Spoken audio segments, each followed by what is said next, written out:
Hello everyone, welcome to TIG talk. आज हम बात करेंगे स्टॉक्स एक्चुअली में मूव कैसे करते हैं।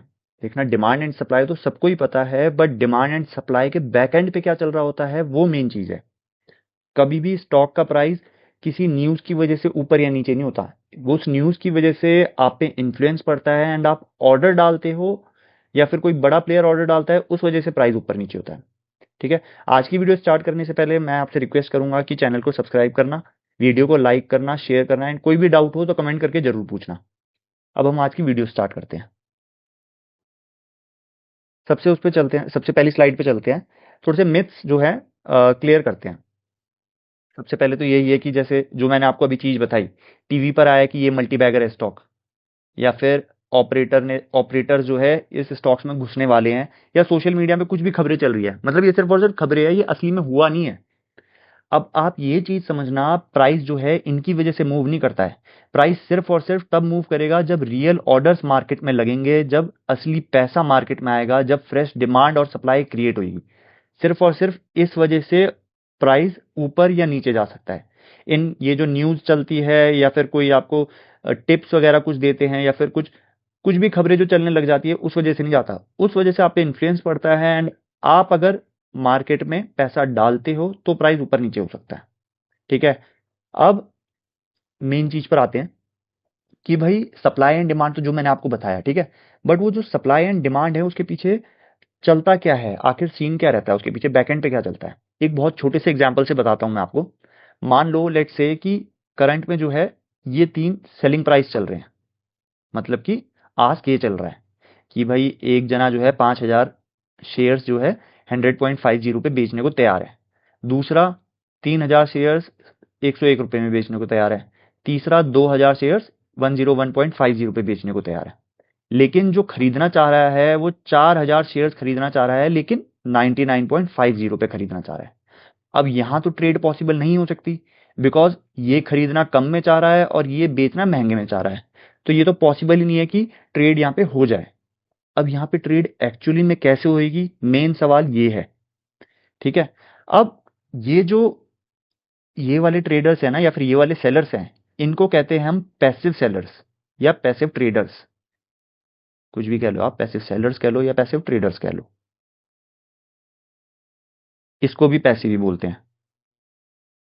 ये वो है जो पहले से डिसाइड कर देते हैं कि हम इतने में ही खरीदेंगे, एक तरीके से लिमिट ऑर्डर लगा देते हैं। ठीक है। अब प्राइस इनकी वजह से मूव नहीं करता।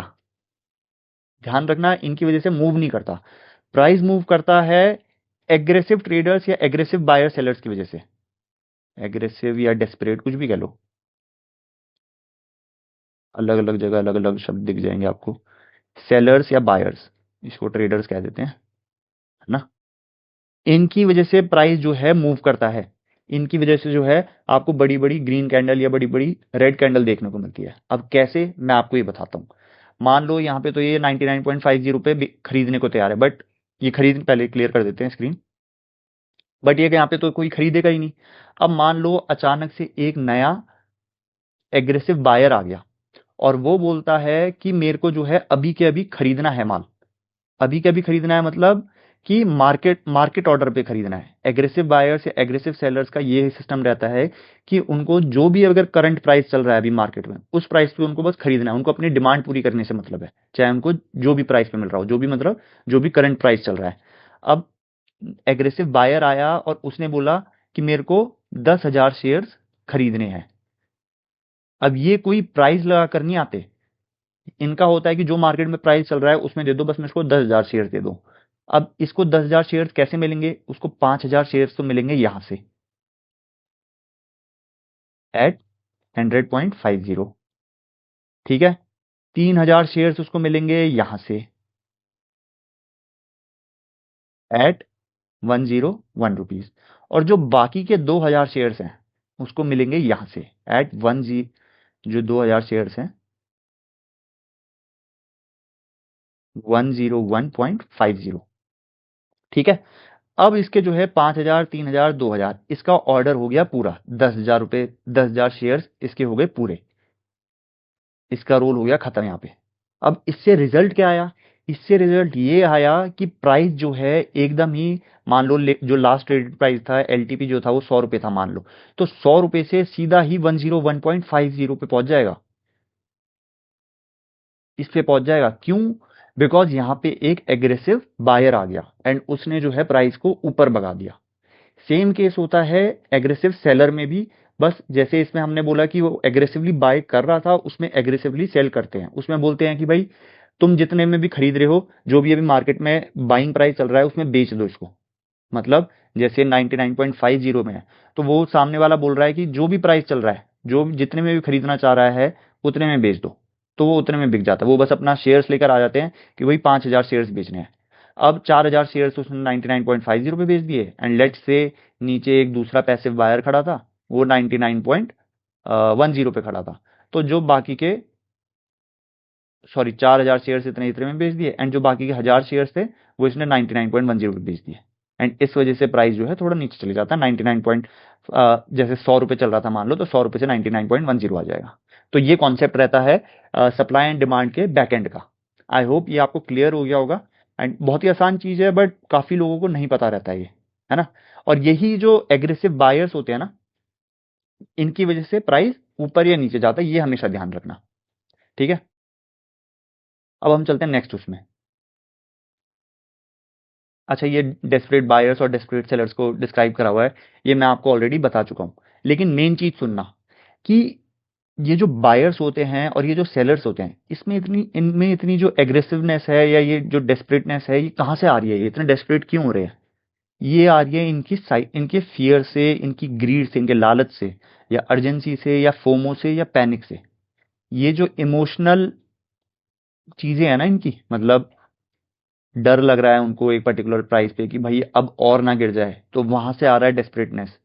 जो लालच आ रहा है कि भाई ये कहीं सीधा भाग ना जाए ऊपर और मैं इसको मिस ना कर दूं, तो जितने भी प्राइस में मिल रहा है इसको खरीद लो, तो उस लालच की वजह से डेस्परेटनेस आ रही है, उस लालच की वजह से एग्रेसिवनेस आ रही है, फोमो की वजह से आ रही है, पैनिक की वजह से आ रही है कि भाई मार्केट में न्यूज ऐसी चल रही है। अब देखना, वो न्यूज चल रही है एक्चुअली में उस न्यूज की वजह से नहीं गिरा है, लेकिन उस न्यूज ने आपको इन्फ्लुएंस कर दिया एंड आपने उसके इन्फ्लुएंस में आके मार्केट में एक्शन ले लिया, तो उस वजह से मार्केट अब नीचे जाएगा। आपने पैनिक में आके सेल कर दिया, तो उन डेस्परेट सेलर्स की वजह से, मतलब आपकी वजह से मार्केट नीचे गया। ठीक है, ये बस ये चीज करा है। अच्छा, अब देखना कि प्राइस कभी भी एकदम ही ओवरशूट क्यों कर जाता है और कभी एकदम ही वापस रिवर्स क्यों आ जाता है, ऐसा सोचा है? एक तो जो है इम्बैलेंस, ये मैं आपको बता चुका हूं। अगर मार्केट में बायर्स ज्यादा प्रेजेंट है और सेलर्स कम प्रेजेंट है, तो जनरली प्राइस जो है ऊपर भाग जाएगा। ऊपर क्यों भाग जाएगा? बिकॉज मार्केट में देने वाले कम है, लेने वाले ज्यादा हैं। तो भाई अब जो देने वाले कम है, अगर अगर ये कम लोग हैं, तो ये बोलेंगे भाई हम ज्यादा से ज्यादा प्राइस में बेचेंगे, और बायर्स की डिमांड ज्यादा है, मतलब बायर जो है ज्यादा से ज्यादा लोग खरीदना चाहते हैं, तो ये ज्यादा प्राइस में भी खरीदने को तैयार हो जाएंगे। अब मान लो यहाँ पे 100 लोग थे खरीदने वाले, यहाँ पे लेट से 80 लोग थे, लेकिन ये जो है 101 रुपये में खरीदना चाहते थे, लेकिन ये जो है एक्चुअली में 105 रुपये में बेचना चाहते थे। अब ये 105 में बेच रहे हैं, 101 में खरीद रहे हैं। अब जब ये 105 पे आएगा, अब 105 में खरीदने वाले तो 100 लोग नहीं होंगे ना, हो सकता है यहाँ पे 80 लोग हों, तो ये जो है प्राइस मीट हो जाएगा और ये बिक जाएगा। ऐसे करके काम हो जाता है पूरा। आई होप ये चीज़ समझ गए होंगे। बट ये चीज़ याद रखना कि क्वांटिटी ठीक है, क्वांटिटी में इस तरीके से प्राइस जो है ऊपर नीचे जा सकता है, लेकिन मेन जो काम करेंगे वो एग्रेसिव बायर्स या एग्रेसिव सेलर्स ही करते हैं। ठीक है, अच्छा, दोनों का कॉन्सेप्ट ऐसे समझ आ गया होगा आपको। नेक्स्ट बताता हूं लिक्विडिटी वाला। मान लो कि भाई एक सेलर तो बैठा है आपका 100 रुपए पे, और दूसरा सेलर सीधा आपका बैठा हुआ है 108 रुपए पे। तो ये जो लिक्विडिटी का गैप है ना, कि मतलब यहाँ पे सेलर्स ही बहुत ज्यादा कम, मतलब बहुत कम अवेलेबल है, तो इस वजह से प्राइस भी जो है एकदम शूट अप होता है या एकदम से रिवर्स भी होता है। डिपेंड करता है कि मतलब बायर्स, अब यहाँ पे 100 पे सीधा 108 पे है, ऐसी बायर्स लगा लो। 100 मान लो लेट से 100 के बाद सीधा 89 पे हो, ऐसे भी हो सकता है। तो इस वजह से प्राइस जो है एकदम ऊपर जाएगा या एकदम नीचे आएगा। ठीक, अब ये जो फ्लिप है, ये क्या है? अब स्मार्ट मनी जो है, स्मार्ट मनी से मेरा मेरा कहने का मतलब ये है कि एक तरीके से जिनको नॉलेज है या जो इंस्टीट्यूशनल ट्रेडर्स है, वो जो है टाइम पे अपना प्रॉफिट बुक कर लेते हैं। ठीक है, और जैसे ही वो प्रॉफिट बुक करते हैं ना, क्योंकि एग्रेसिव, क्योंकि देखना जैसे ही वो प्रॉफिट बुक करते हैं, तो प्रॉफिट किसका बुक कर रहे हैं? उनको भी तो सामने कोई खरीदार चाहिए या बेचने वाला चाहिए, कोई ना कोई तो चाहिए ना वहां पे सामने भी। तो कोई ना कोई कौन होता है? वो रिटेलर्स होते हैं। समझ रहे हो आप? जैसे ये जो लोग हैं यहाँ पे बेचना चाह रहे हैं, इंस्टीट्यूशंस बेचना चाह रहे हैं, ये बेच देंगे रिटेलर्स को।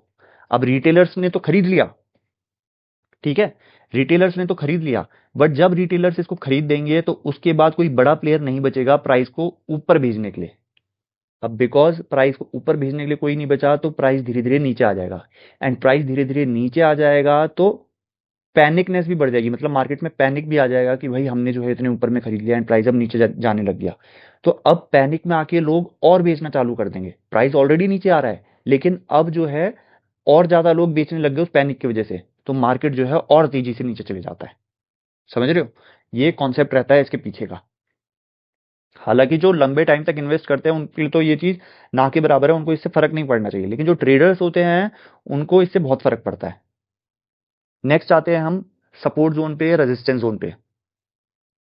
अच्छा, सपोर्ट जोन क्या होता है एंड रेजिस्टेंस जोन क्या होता है?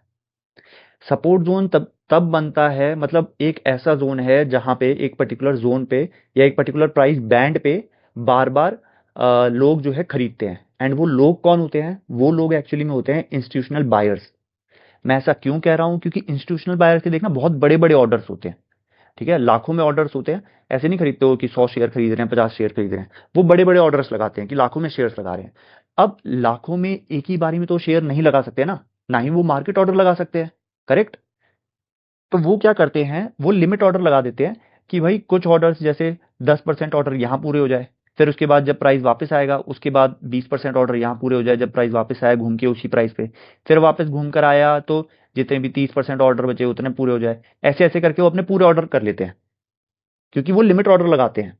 और लिमिट ऑर्डर का मतलब ये है कि जब प्राइस उसी एरिया के आसपास आएगा तभी जो है उसी पर आएगा, वही प्राइस आएगा तभी जो है उसका ऑर्डर कंप्लीट होएगा। तो ऐसे जो है सपोर्ट जोन काम करता है, बिकॉज इसी प्राइस पे बड़े बायर ने खरीद लिया था, वापस वहां पर स्टॉक आया, इसी प्राइस पे वो बड़ा बायर अभी भी बैठा हुआ है तो उसने वापस खरीद दिया। अब वो बड़ा बायर अभी भी यहाँ पे बैठा हुआ है, उसने वापस खरीद दिया। बड़ा बायर फिर भी यहाँ बैठा हुआ है, उसने वापस खरीद दिया।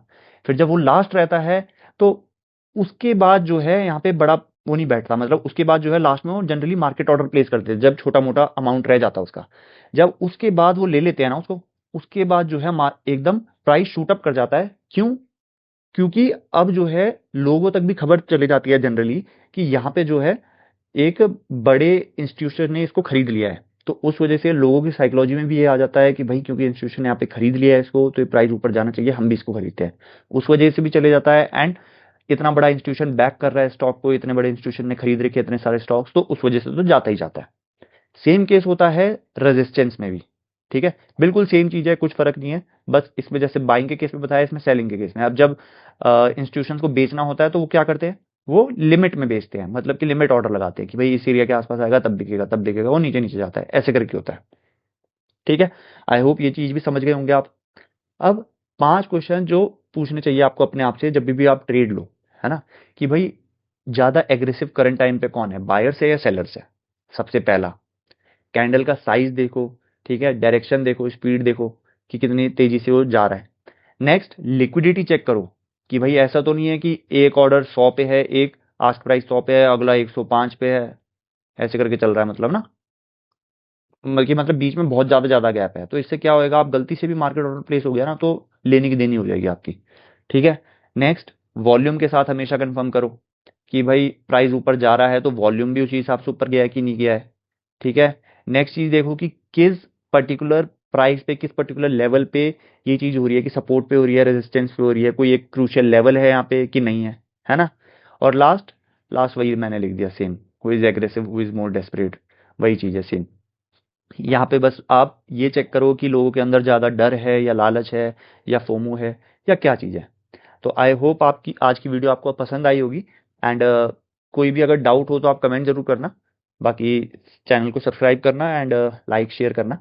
Thank you very much.